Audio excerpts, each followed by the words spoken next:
Alors dans cette vidéo, on va parler du crash spectaculaire qu'il y a eu sur la crypto-monnaie Terra la semaine dernière. Je vais vous donner mon avis sur ça et aussi vous donner 3 leçons que vous devez absolument retenir de cette expérience sur le marché crypto. On se retrouve tout de suite dans la suite de la vidéo. Let's go!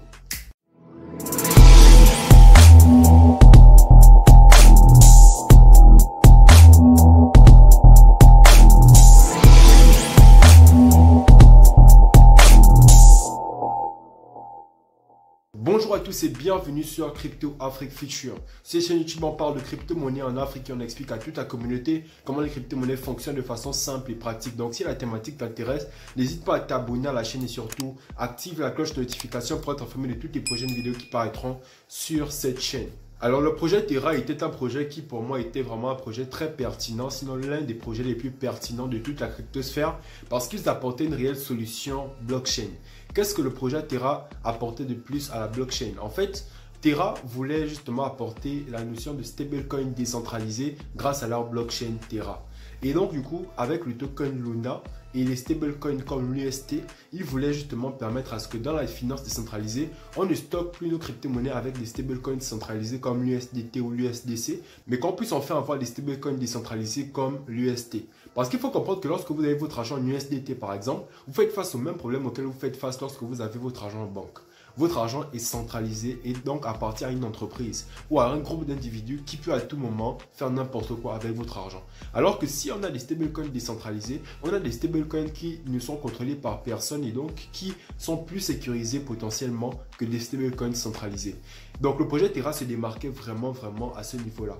Maintenant concrètement, comment est-ce qu'il fonctionnait? Terra avait une crypto-monnaie qu'on appelle le Luna et permettait justement grâce à $1 de Luna de pouvoir avoir $1 d'UST. L'UST c'était la crypto-monnaie stablecoin du projet Terra. Donc avec un UST, lorsqu'on créait un UST, on brûlait 1 Terra. Et lorsqu'on brûle 1 Terra, on diminue la quantité de Terra. Et vu qu'on diminue la quantité de Terra, Terra devient de plus en plus rare et donc il prend de plus en plus de valeur. Et c'était vraiment ça le principe de cette crypto-monnaie là. Voilà pourquoi elle avait beaucoup de potentiel. Parce que vu que les gens voulaient un stablecoin décentralisé, les gens alors ont beaucoup mis d'argent dans ce stablecoin décentralisé là et ce stablecoin là était vraiment bien parti pour être l'un des stablecoins les plus utilisés sur le marché. Déjà il était à plus de 60 milliards de dollars de capitalisation boursière et donc c'était vraiment énorme. C'était l'une des plus grosses crypto-monnaies sur le marché. Donc lorsque l'UST a beaucoup plus d'utilisation, ça veut dire qu'on brûle beaucoup plus de Terra et donc le Terra prend beaucoup plus de valeur. Par là vous comprenez alors que l'UST et le Terra étaient intrinsèquement liés. Et donc pour un UST qu'on crée, on brûlait 1 Terra. Mais le chemin inverse aussi était pareil. Pour un UST que l'on brûle, on crée 1 Terra. Et donc du coup, c'était ça le gros piège. Et donc, il y avait ce qu'on appelle un principe d'arbitrage. Parce que pour maintenir la valeur à $1, il fallait justement qu'il y ait un collatéral. Et le collatéral, c'était le Terra. Mais lorsque la valeur du UST, par exemple, passait à 0,99 $, c'est de l'arbitrage parce que ça perd en valeur. Et vu que les gens, ils veulent bien évidemment gagner de l'argent, lorsqu'ils voient un stablecoin à 0,99, ils vont acheter ce stablecoin-là moins cher et ce stablecoin-là va naturellement remonter à $1. Et ils vont se faire de la plus-value. C'était ça le principe. Mais malheureusement, il y a eu des personnes qui ont profité de cette faille-là pour justement abuser du système. Et donc, du coup, c'est ce qui a fait en sorte que les UST descendent à beaucoup plus de ça et donc ça veut dire on appelle ça perdre son peg. Ça fait en sorte que l'UST perde son peg et lorsque l'UST perd son peg, eh bien il y a eu beaucoup moins de personnes qui ont acheté de l'UST, donc ils ont retiré leur argent et la conséquence de ça c'est qu'on a créé de plus en plus de Terra et donc il y a eu une hyperinflation sur Terra et c'est ce qui a fait en sorte que le Terra perde de la valeur parce que tout est une question de rareté.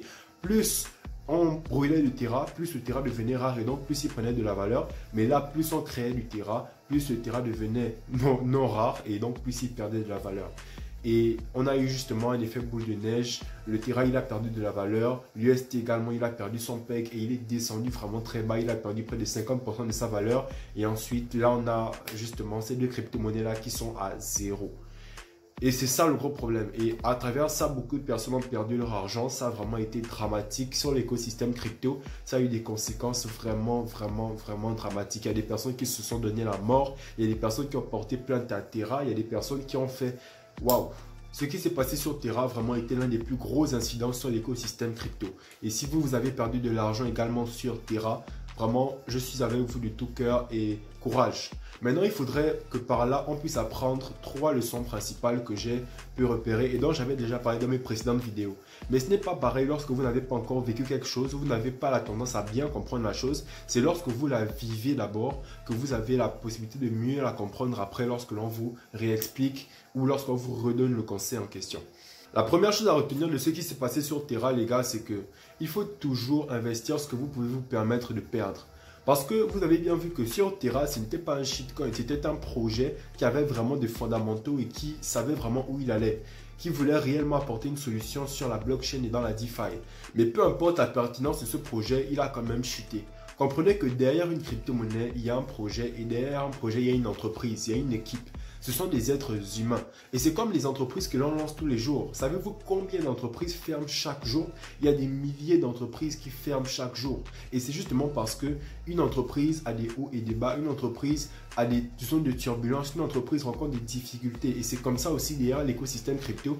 Peu importe la pertinence du projet, il y aura toujours des problèmes, il y aura toujours des obstacles, il y aura toujours des attaques, il y aura toujours la concurrence.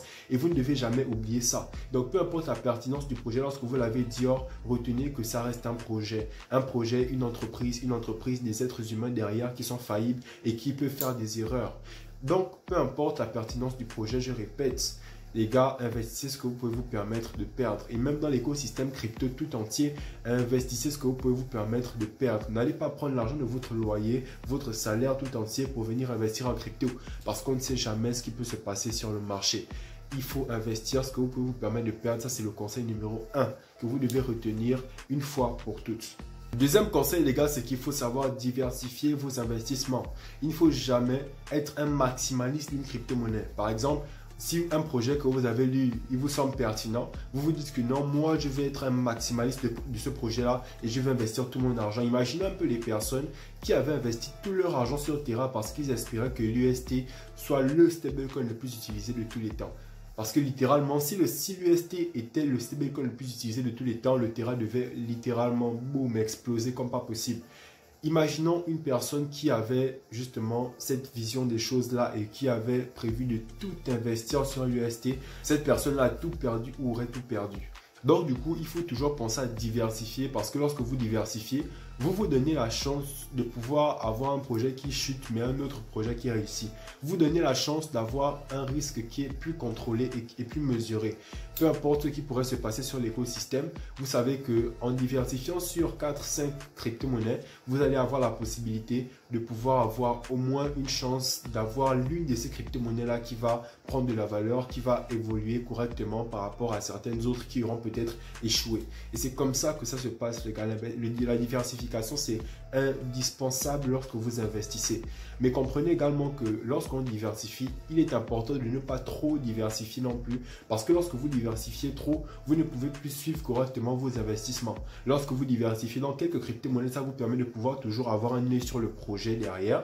Parce qu'il faut comprendre que vous ne devez pas investir sans comprendre le projet. Vous devez comprendre un projet. Le projet doit vous plaire et vous devez le suivre jusqu'à ce qu'il évolue comme ce que vous voudriez qu'il devienne. Et donc, vous devez le suivre en fait quotidiennement. Et si vous investissez dans le projet, vous n'allez pas pouvoir tous les suivre quotidiennement et ça va être compliqué. Même lorsque vous allez vouloir, par exemple, récupérer vos bénéfices, pendant qu'il y aura une hausse, vous n'allez pas pouvoir parce qu'il y a tellement de crypto-monnaies dans lesquelles il faudra que vous récupérez des bénéfices et ce sera long. Donc, trouvez-vous 5-6 crypto-monnaies maximum que vous allez garder, que vous allez dire que vous allez suivre sur le long terme et qui vont vous permettre justement de vous faire des potentiels gains sur le long terme. C'est comme ça, les gars. N'allez pas dans trop de crypto-monnaies, mais n'allez pas dans aussi une crypto-monnaie ou deux. Diversifiez quand même assez vos portefeuilles crypto. Troisième conseil, les gars, c'est que dans l'écosystème crypto, on a des solutions que l'on doit apporter. Il faut comprendre que l'Internet, à l'époque, c'est comme la blockchain aujourd'hui. La blockchain aujourd'hui a besoin de solutions comme Internet à l'époque. Et ce sont les personnes qui ont apporté des solutions sur Internet à l'époque qui sont devenues riches aujourd'hui.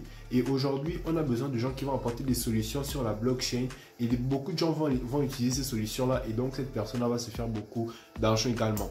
Et donc, sur le projet Terra, par exemple, c'était une solution qui devait apporter dans le but d'amener des stablecoins décentralisés.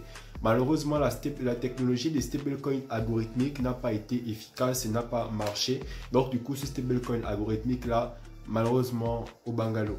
Mais imaginons que nous, en tant qu'Africains, on puisse enfin développer des solutions blockchain. On puisse enfin développer quelque chose qui va permettre justement de pouvoir avoir des stablecoins vraiment décentralisés.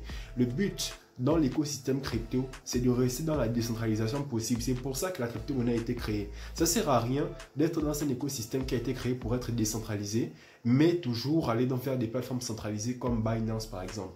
Et pourquoi est-ce que nous ne soyons pas des acteurs? Parce que c'est bien beau d'investir juste, mais nous pouvons également être des acteurs. Actuellement, je suis en train de me former dans le développement d'applications, le développement blockchain, justement pour ça, pour permettre jusqu'à ce que moi aussi je puisse être un acteur de cet écosystème-là. Mais parmi vous qui m'écoutez, il y a peut-être déjà des personnes qui ont des compétences dans ce domaine-là de développement. Intéressez-vous au développement blockchain, intéressez-vous à la blockchain et intéressez-vous à l'apport de solutions dans cet écosystème-là. Parce que c'est ça qui va réellement créer les futures pépites du futur. Quand on parle de s'enrichir en Afrique grâce aux crypto-monnaies, on parle plus, pas seulement d'investir, mais plus d'apporter des solutions blockchain que d'autres personnes vont utiliser. Imaginons que ce soit un Africain qui développe une solution, donc un stablecoin décentralisé, 100% décentralisé.